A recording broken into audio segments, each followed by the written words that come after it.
কে Pluto, কখন এসছিস? এই তো কিছুক্ষণ আগে। আজকে আসবি বলিসনি তো? তুই তো ফোন না করে আসিস না। তুমি তোমার বাড়িতে বলে এসেছো প্লুটো? আমি সব জায়গায় বাড়িতে বলে যাই না আন্টি, আর এখানেও বলে আসেনি। আসলে আমাদের ফ্রেন্ডদের একটা গ্যাদারিং ছিল, আমি সেখান থেকে আসছি। কিরে মিঠি, তুই আজকে গেলি না কেন? বাড়িতে বসে রইলি, এতবার করে বললাম তোকে যেতে। আমার যেতে ইচ্ছে করেনি পিসিমণি। হ্যাঁ, সে তো বুঝতেই পারছি যেতে ইচ্ছে করেনি। আচ্ছা, যেতে ইচ্ছে তো না করতেই পারে, যেতে না ইচ্ছে করলেও যেতে হবে, একদিন না গেলে চলছে না। এই তো ওদের বাড়ি গেলুম। হ্যাঁ, তোর নাকি বন্ধুদের সঙ্গে কি সব করার কথা ছিল, কোথায় যাওয়ার কথা ছিল। মৌ তো বেরিয়ে গেল, যাওয়ার সময় কতগুলো কথা শুনে গেল আমাদেরকে।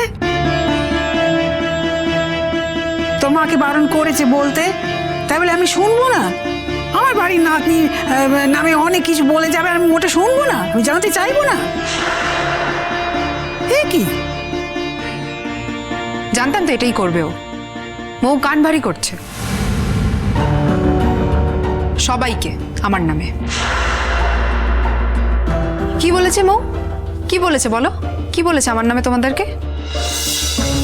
আর কি করেছি আমি? আচ্ছা ব্যাস মাসি, এসব কথা এখন থাক না, প্লুটো আছে তো। প্লুটো,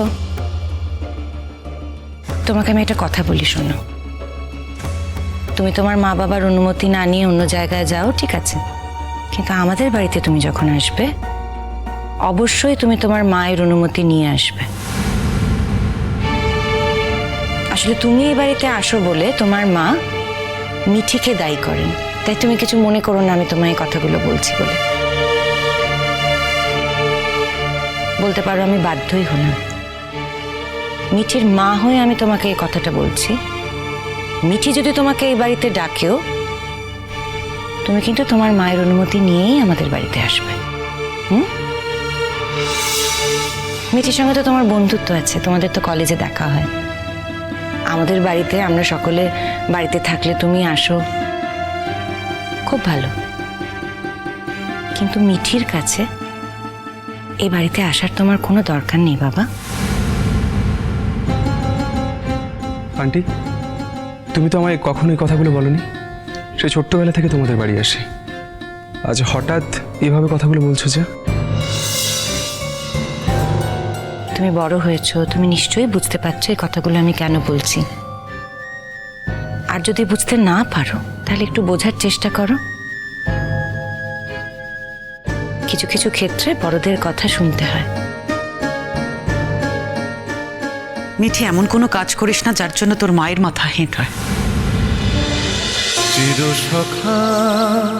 চিরসখা সোম থেকে রবি প্রতিদিন রাত ৯টায় স্টার জলসায় ও জিও হটস্টারে।